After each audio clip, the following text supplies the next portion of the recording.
आज हम ऐसे टॉपिक के ऊपर बात करने वाले हैं, शायद वो आपके साथ कभी हो सकता है या फिर हो चुका है। इमेजिन कीजिए कि आप एक मॉर्निंग में चाय पी रहे हो या फिर ब्रेकफास्ट कर रहे हो और उसी समय आप एक मैसेज देखते हो कि आपके अकाउंट से 47,000 डिडक्ट हो चुका है जब आप सो रहे थे। कोई मैसेज नहीं आया, कोई ओटीपी नहीं आया, कोई भी लिंक के ऊपर आपने क्लिक नहीं किया, फिर भी आपके अकाउंट से 47,000 डिडक्ट हो गए। और यही हुआ था सविता जी के साथ। पुणे की 52 साल की टीचर, उन्हें एक दिन कस्टमर केयर का फोन आया और उस एक कॉल ने ना उनकी पूरी जिंदगी बदल दी। उनकी पूरी 8 साल की जो कमाई थी, सेविंग थी ना, वो सिर्फ 12 मिनट में खत्म हो गई। आज का वीडियो उनके लिए है और आप सबके लिए है जो सोचते हैं कि मेरे साथ कुछ नहीं होगा, क्योंकि यार स्कैमर्स ने अपना गेम अपग्रेड कर लिया है। एआई यूज हो रहा है, डीप फेक आ रहे हैं और आज हम वही गलतियां रिपीटेड कर रहे हैं। तो आज हम बात करेंगे यूपीआई फ्रॉड के साथ बिगेस्ट ट्रिक, 3 रियल स्टोरी जो इंडिया में हुई है और एक कंप्लीट प्रोटेक्शन चेकलिस्ट जिसका आपको स्क्रीनशॉट निकाल के रखना है। अगर आपने चैनल को अभी तक सब्सक्राइब नहीं किया है तो प्लीज सब्सक्राइब कीजिएगा, बेल बटन प्रेस कीजिएगा और ये वीडियो लाइक कीजिएगा और शेयर कीजिएगा अपनी माँ के साथ, दादी के साथ, घर के हर मेंबर के साथ, क्योंकि इसकी जो इंफॉर्मेशन है ना वो समझाना बहुत ही ज्यादा मुश्किल है लेकिन बहुत ही ज्यादा जरूरी है। तो चलिए शुरू करते हैं। पहले समझते हैं कि ये प्रॉब्लम बड़ी कितनी है। FY 2024-25 में ना सिर्फ एक साल में 185.8 बिलियन यूपीआई ट्रांजैक्शन हुई है। बिलियन 185। यार ये नंबर इतना बड़ा है ना कि ये सुन के ही मुझे चक्कर आया, आपको भी आया होगा शायद से। ये डिजिटल पेमेंट का ना 83% है। मतलब हर 2 डिजिटल ट्रांजैक्शन में से ना एक जो ट्रांजैक्शन होती है ना वो यूपीआई ट्रांजैक्शन होती है। मतलब हम ऑफिशियली यूपीआई ट्रांजैक्शन नेशन बन चुके हैं। अब सुनो दूसरी साइड। FY 25 में सिर्फ एक साल में 13.5 लाख केसेस रिपोर्ट हुई है। 1087 करोड़ का स्कैम हुआ है। FY 26 में अभी तक मतलब 6.32 लाख, जो पहले 4 महीने की सिर्फ मैं बात कर रही हूँ, 6.32 लाख केसेस रिपोर्ट हुई है। 485 करोड़ का लॉस हो चुका है, स्कैम हो चुका है। और 2022 से लेके अभी तक 27 लाख केसेस रिपोर्ट हुई है, फ्रॉड केसेस रिपोर्ट हुई है। और जो लॉस हुआ है, जो स्कैम हुआ है, 2785 करोड़ का स्कैम हुआ है अभी तक। और सबसे स्केरी बात क्या है पता है आपको? लोकल सर्कल सर्वे के अकॉर्डिंगली ना 5 यूपीआई ट्रांजैक्शन जो होते हैं उनमें से जो एक यूजर है ना उसके साथ फ्रॉड हो चुका है लास्ट 4 सालों में। मतलब मान लो कि आपके घर में 5 लोग रहते हैं तो 5 में से एक के साथ, जो 5 के 5 लोग जो है वो यूपीआई यूज करते हैं, तो उनमें से एक के साथ फ्रॉड हो चुका है। और 51% विक्टिम ने ना अभी तक तो कंप्लेंट भी नहीं की है। क्यों? टाइम की कमी। उनका ऐसा सोचना है कि 500,000 के लिए क्यों जाना, क्यों कंप्लेंट करना, क्यों उसका केस खेलना, ऐसा सोचते हैं। लोग सोचते हैं कि हम एजुकेटेड हैं, हमारे साथ कुछ नहीं होगा, लेकिन उनकी यही सोच इसके लिए जिम्मेदार है। आज स्कैमर जो है ना वो इंजीनियर को, डॉक्टर को, आईआईटी ग्रेजुएट को भी नहीं छोड़ रहे हैं। तो चलिए समझते हैं कि ये जो स्कैमर्स है ना ये सब कैसे करते हैं। मैं आपको ना एक कहानी सुनाती हूँ सविता जी की। सच है कहानी, पुणे की कहानी है।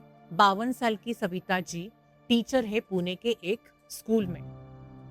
एक दिन मार्च 2025 की बात है, ट्यूसडे की मॉर्निंग उनको एक कॉल आता है कि मैडम मैं एसबीआई कस्टमर केयर की ओर से बात कर रहा हूँ, आपके अकाउंट में ना कुछ सस्पिशियस एक्टिविटी हुई है और आपका अकाउंट ब्लॉक भी हो सकता है। और सविता जी घबराई जाती है। नेचुरली कोई भी घबरा जाएगा, अगर आप होते तो आप भी घबरा जाते, मैं भी घबरा जाती। तो सविता जी उनको पूछती हैं, सर क्या हुआ और मैं क्या करूं? तो वो इंसान उनके साथ बात करता है फोन के ऊपर कि मैडम कुछ नहीं होगा, मैं हूं, मैं आपकी हेल्प करूंगा, आपको सिर्फ कुछ वेरिफिकेशन करना होगा। तो मैडम आपका मोबाइल नंबर कंफर्म कीजिए। Savita ji mobile number confirm करती हैं, आखिर है तो उनका ही नंबर।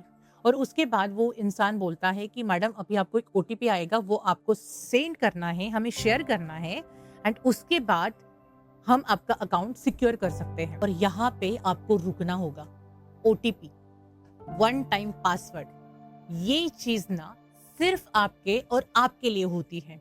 बैंक कभी भी OTP नहीं मांगता, कभी भी नहीं मांगता। लेकिन सविता जी ने घबराते हुए, प्रेशर में आते हुए OTP शेयर कर दिया और 12 मिनट के बाद अकाउंट से 47,000 रुपीज गायब हो चुके थे 3 ट्रांजैक्शन में। ट्रांजैक्शन 1 19,999 रुपीज का था, ट्रांजैक्शन 2 14,999 रुपीज का था और ट्रांजैक्शन 3 जो था 12,002 रुपए का था। और कुछ देर के बाद वो जो नंबर जिससे कॉल आया था वो भी स्विच ऑफ था, व्हाट्सएप ब्लॉक था और वो जो इंसान था मिस्टर इंडिया बन के गायब हो चुका था। सविता जी ने मुझे बताया और ये जो वर्ड्स है ना वो उनके वर्ड्स थे। कभी कभी मैं सोचती हूँ कि मैंने क्या गलती की, मैं तो इतनी पढ़ी लिखी हूँ। सबसे ज्यादा दर्द मुझे तब हुआ जब मेरे घर वालों ने मुझे पूछा कि तूने OTP शेयर क्यों किया, जैसे कि गलती मेरी ही थी। गलती उनकी नहीं थी, गलती उस सिस्टम की है जो जिन्होंने ना इतना कन्विंसिंग स्कैम बनाया है। तो इस स्कैम से कैसे बचें? तो सविता जी वाली जो ट्रिक है वो पहले हम देखते हैं कि बैंक ना आपसे कभी भी OTP नहीं मांगता है। अगर आपको ऐसा कभी कॉल आता है तो आपको बैंक में विजिट करनी होगी या फिर जो ऐप होता है वहां पे ही सिर्फ आपको OTP शेयर करना है। अगर कॉल आता है, आपसे OTP मांगा जाता है तो आपको बैंक में विजिट करनी है या फिर गूगल पे जाके बैंक के ऑफिशियल नंबर पे जाके आपको कॉल करके फिर वो इंफॉर्मेशन देनी है। कभी भी आपको कोई कॉल पे आपकी सेंसिटिव इंफॉर्मेशन शेयर नहीं करनी है। जो स्कैमर्स होते हैं ना वो आपको अर्जेंसी क्रिएट करते हैं, ऐसी जो सविता जी के केस में की थी स्कैमर ने। तो कभी भी आपको प्रेशर में आके कोई भी सेंसिटिव इंफॉर्मेशन शेयर नहीं करनी है। ओके दोस्तों, तो अब दूसरा स्कैम जो है ना वो बहुत ही ज्यादा कॉमन स्कैम है, सेकेंड हैंड जो सेलिंग एप्स होते हैं ना उससे रिलेटेड है। तो हमें ना एक स्टोरी मतलब मैं आपको सुनाती हूँ। जैसे मैंने आपको बोला था कि मेरे पास 3 स्टोरीज हैं। तो राहुल शर्मा जो है वो जयपुर में रहते हैं, 28 साल उनकी उम्र है, एज है उनका, और वो एक IT प्रोफेशनल है।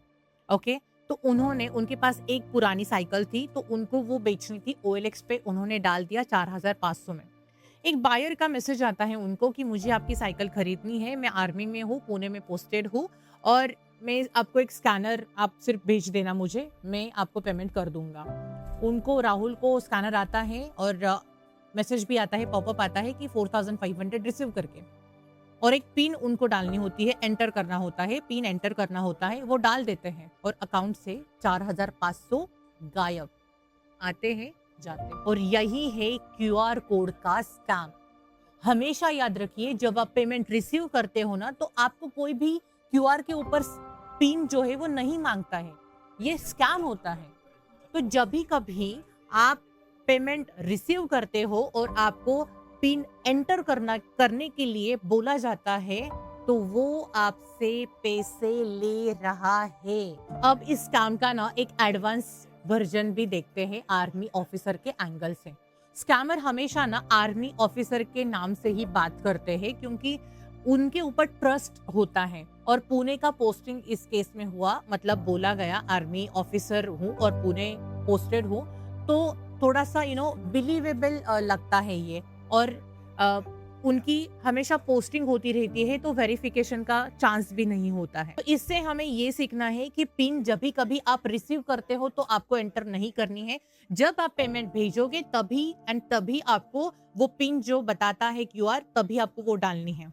OLX पे या फिर क्विकर पे अगर बायर ने आपको कोई QR कोड भेजा ना तो सीधा इग्नोर करो।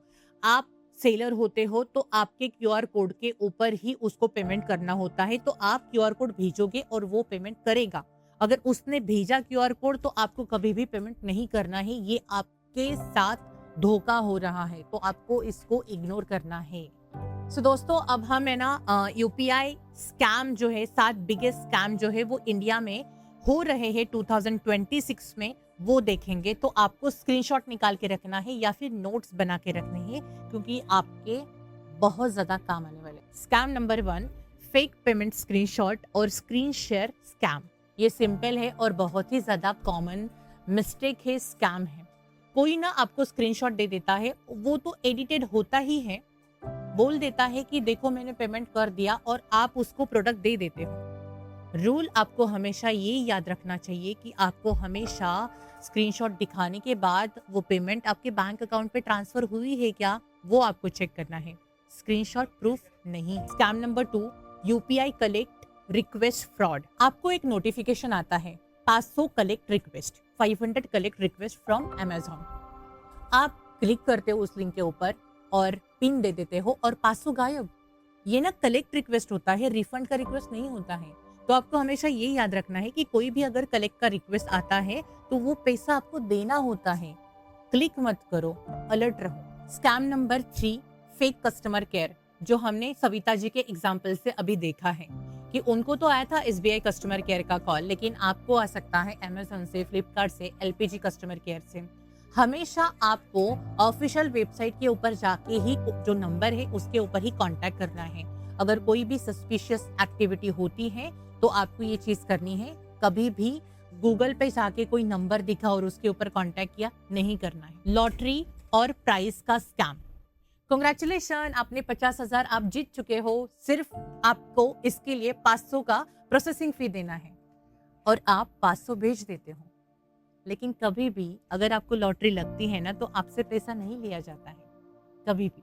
Scam number 5, WhatsApp and Telegram scam. एक ग्रुप में आप ऐड होते हो और लोग प्रूफ शेयर करते हैं कि 5,000 से आप 50,000 उसने कैसे कमाया।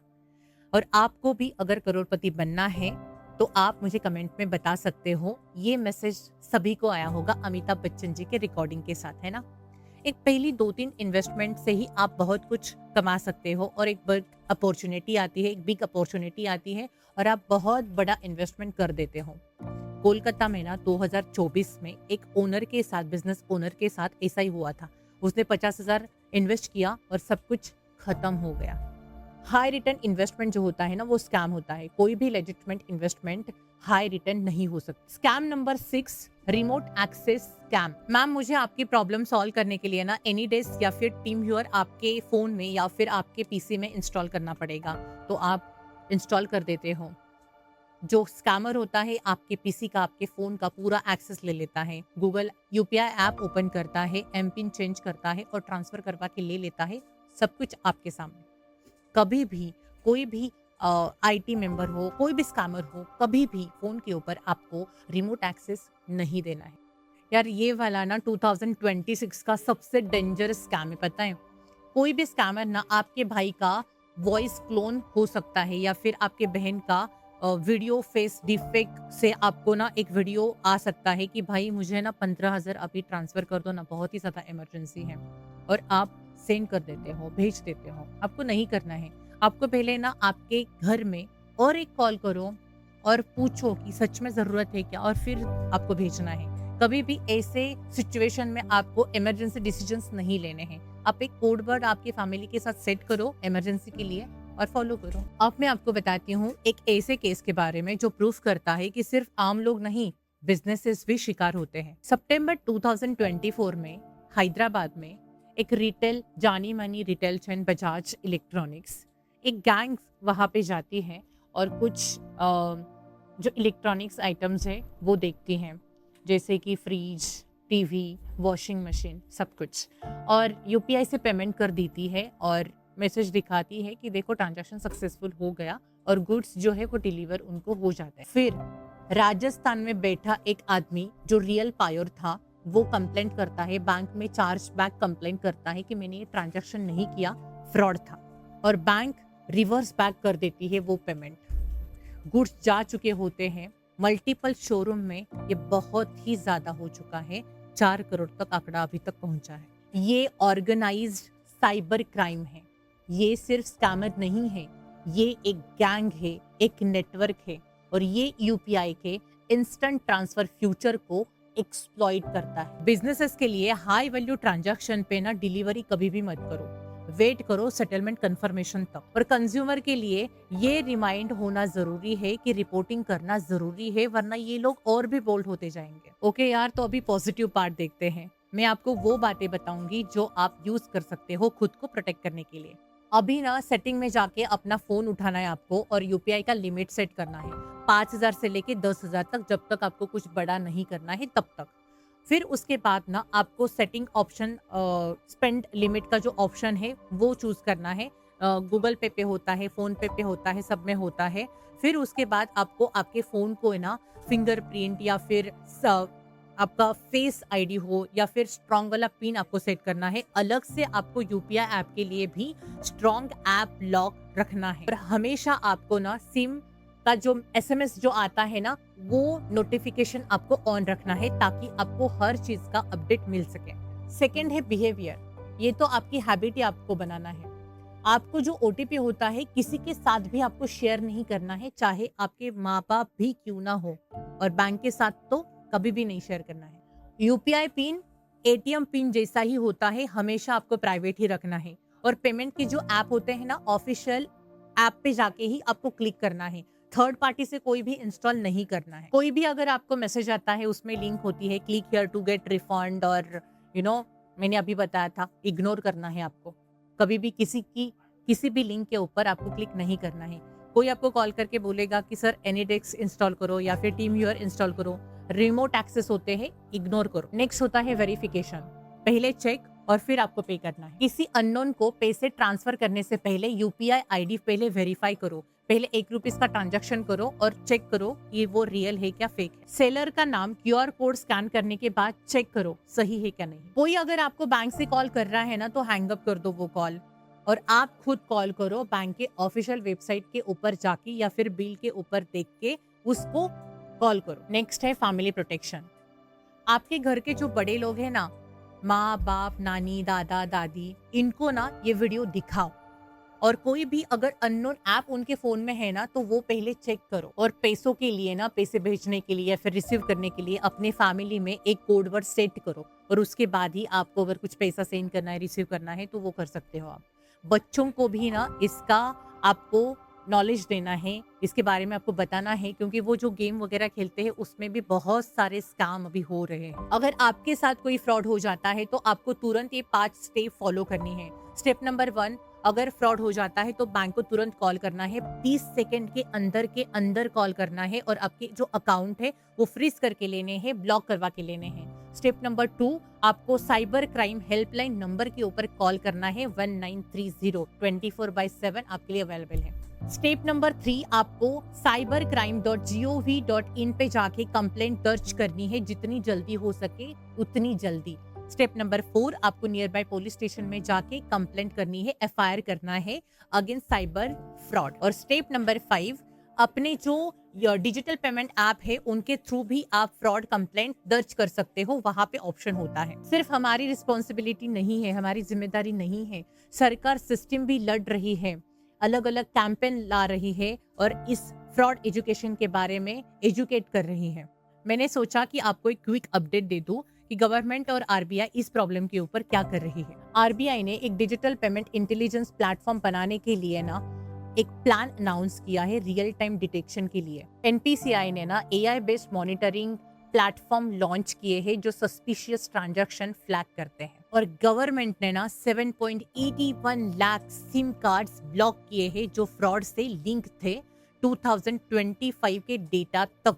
नए एक्सक्लूसिव डोमेन .in, .bank और .fin ऐसे डोमेन आ रहे हैं बैंकिंग सेक्टर को, जो फ्रॉड होते हैं बैंकिंग सेक्टर में, उसको रोकने के लिए।